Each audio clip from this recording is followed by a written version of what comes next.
Profitec have 3 different models which look virtually the same and are similar in price as well, making it very hard to decide on which machine to buy. But don't worry, I'm going to take you through all the differences between them and I'll help you find the perfect one for you. Let's check it out.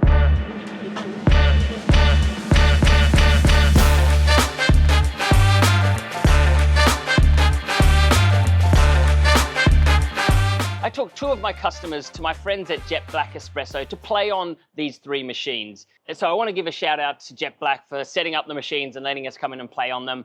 If you live in Australia, go visit them. They have stores in New South Wales, Canberra, and in Brisbane as well. And they have a huge range of different types of machines, and they will give you great customer service both before and after, which is rare when you purchase your machines.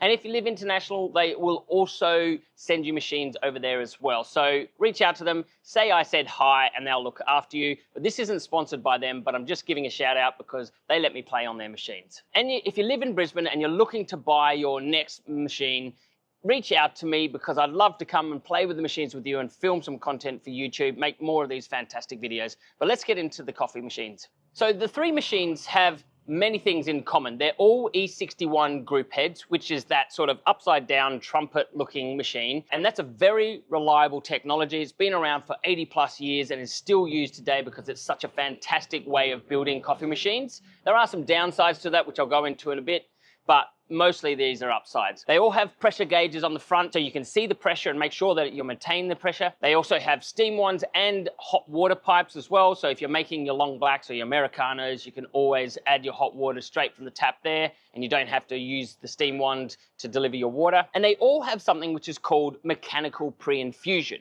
Mechanical pre-infusion is a sort of an accidental byproduct of the E61 group heads, which allows you to, as you lift the lever up, instead of lifting it the entire way, about halfway, it just lets the hot water dribble onto your coffee and that it helps expand it and release some of the gases, makes it even out the puck a bit more so that when the pressure hits, it doesn't explode your puck and make your coffee come out under extracted or over extracted in certain parts. So it just evens out the entire coffee bed and gives a more even extraction. And so this is part of all the machines there. As you lift up the mechanical lever, that's what will apply. And then when you completely pull it up to the top, that activates the pump and you get your 9 bars of pressure. So on the Profitec 400, which is the cheapest of the models, it comes in about $1,700 US dollars or 2,900 Australian dollars. It's about $300 or $400 cheaper than the Profitec Pro 500. And it doesn't have a huge amount of disadvantages. These are both heat exchange models, which means you can do coffee and steam your milk at the same time. Unlike some of the other single boiler models where you'll have to switch it over to heat up your steam and then steam your milk and then switch it back over to heat up your espresso. So if you're doing multiple coffees in your household, these heat exchange machines are fantastic for that. Now, often the case with heat exchange boilers, they aren't very stable in their temperature, but this does have a PID, which is a temperature stabilizer. Although it's a very basic one, it doesn't let you set the exact temperature. It just has 3 preset functions. So it has a hot, hotter, and a hottest, basically. It does equate to 93 degrees, 95 degrees, and 98 degrees Celsius. So you have some level of control, but it's not as accurate as some of the other PIDs. So unless you're gonna play around with light roasts and dark roasts, and you wanna play around with different styles of coffee, you really only need to set it in the middle. 95 degrees is perfect for most coffees that you use. And unless you're making especially espresso-based coffees, if you're adding in milk and doing cappuccinos and lattes, you're not going to notice it that much. But it just keeps your temperature a lot more stable overall and just helps with having to brew back-to-back coffees and keep them nice and consistent. It also has an eco mode.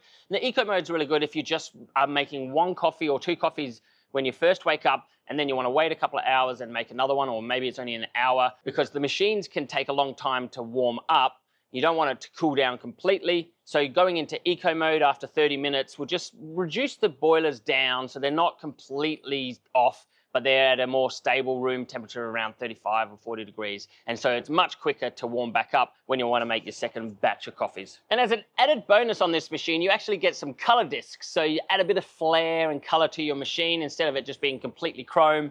You've got greens and blues, reds and yellows. I think it's a little bit gimmicky, but if your kitchen is yellow and you want to add that highlight color to your coffee machine, then that's fantastic. Unfortunately, if your kitchen's white, they don't have a white disc, so it's not really the... So I don't know, you tell me, do you think that that is a gimmick, or do you actually think it's something that you would really want in a coffee machine? If you do, leave a comment in the section below, and also like and subscribe if you haven't already. Now, the Profitec Pro 500 is very similar in a lot of ways. It's a slightly bigger, larger boiler, larger footprint. It has the same size water reservoir of 2.8 liters, so you're gonna be able to make lots of coffees before you have to fill it back up. But it's got a slightly larger boiler as well, which means when you're making coffees back to back to back, you can make a few more before the cold water gets added to your boiler and it cools down and has to wait a while for it to heat back up. So there's something to know. If you're only making 1 or 2 coffees in a morning, then the 500 isn't going to be as necessary as when you're making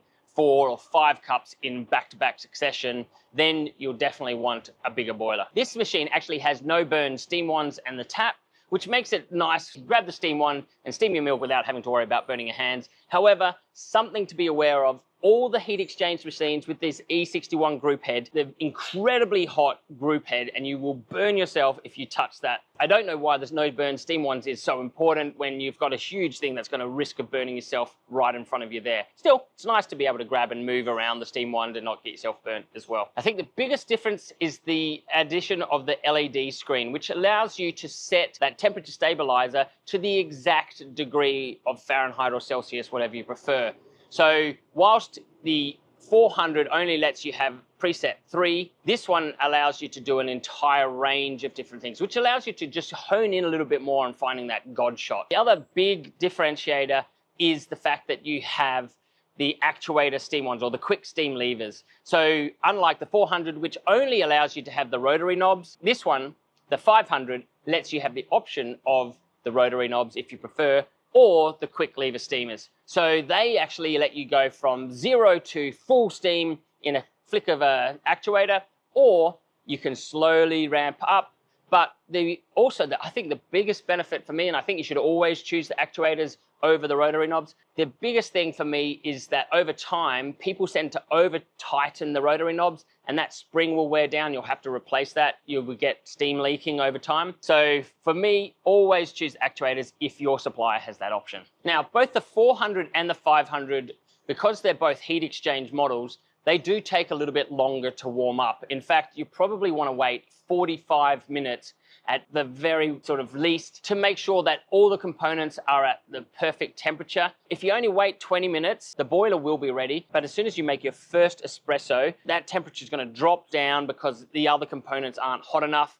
And so when you make your second coffee, that's going to be very sour and a bit awful tasting. So best to heat it up over 45 minutes, get yourself a little wall plug with a timer in it, plug that in and make it go off about half an hour before you wake up. That way, when you wake up, you're pretty much ready to start making coffees. But if you can't wait that long, or you just don't want to, then the Profitec 600 is probably the way to go, because it is a dual boiler machine. It's superior in pretty much every way, but the dual boiler means that it has a separate boiler for your brew and a separate boiler for your steam. And that means that you can set the temperatures independently. You can have really high powered dry steam. You can have lower temperature for your brews, or you can push it up higher, whatever you want to play with. And you have the additional benefit of being able to turn off your steam boiler. So if you drink mostly Americanos and long blacks and you don't have that many milk drinks, you can turn it off, save power, and then quickly with a couple of button presses, turn it back on and let it heat up, and then make yourself a hot chocolate or add a cappuccino or whatever you want to that you're drinking. So that's a really good benefit that the heat exchange machines don't have. It also heats up a lot quicker than your heat exchange machines. Because they're smaller boilers, by the time you get to their brew boiler, it's probably about 20 minutes, 15 to 20 minutes for that you can start brewing your shot, and another couple of minutes for your steam one to be at full capacity as well. So if you're, again, drinking mostly black coffees, you don't have to wait 45 minutes for it to turn on. But still, it's not 7 minutes like some of the machines, so you are still going to want to have that wall plug with the timer built in. It has the same LED screen as the 500, but you have access to more things. You can have a clean cycle, which is just a cycle to say when you've made 100 shots, don't forget you need to back flush or whatever it is. You can set it in multiples of 10 from 0 right up to 200. And it also comes with a shot timer as well. So this is fantastic because this actually shows you the time for your extraction, and you want to aim for that 27 to sort of 32 seconds extraction. My only issue with this particular LED timer, the shot timer, is that it doesn't show you the pre-infusion time. So you kind of have to eyeball guess it. You lift the pre-infusion mechanical lever up and count to 4, and then put it up more, and that's what starts the timer. It's really a bit unfortunate because I feel like if it just could activate when you first lift the lever up, then you would know, okay, I've got 32-second extraction, my total time was 36. The steam wand is fantastic on this machine, super dry, super powerful. You can pump it up to 2 bars of pressure, which means you can do a regular cup of milk in about 20 seconds. And then by the time you've ground and extracted your second coffee, you're ready to steam your second cup of milk again. So super quick. Love that about this machine. It also has the quick steam levers, as well as a nice little black side panel, which just gives it a bit of color and breaks up from your normal chrome machine as well. So there you go. There's all the info that you might need to help you decide on which one's for you. Obviously, if money is tight, the 400 is the way to go. You're gonna love any of these machines. The build quality is so good on all of these machines, and they're gonna last you 15 years. But if you can budge on your budget and just stretch that little $1,000 more, amortized over 15 years, which is about the sort of length that you expect these machines to last, that's only $70. So you can really just afford to, I guess, splurge a little bit more, get all of the things that you want, all the bells and whistles. But even if you can't, even if you go with the 400 or the 500, they are all fantastic machines, and you are going to love whichever one you choose. Which ones did my friends end up buying? Well, they walked in there with their mindset on the Profitec 400, and we played on the 500 mostly, and we were pretty set on that. And then right at the last minute, they pivoted and they went with the 600 for the extra couple of $100. It was worth it. They had come from a Breville dual boiler, so they were more interested, more inclined to go with the dual boiler machine as well, which was the Profitec 600. So that's what they went with. And it was definitely worth it. They loved it. So thanks, Jet Black, again. Anyway, I hope you got some value out of this video. If you're looking to buy a machine and you live in Brisbane, as I said, hit me up. I'd love to come and film it and help you play on these machines. I'm Ryde, your coffee coach. And as always, enjoy your brew.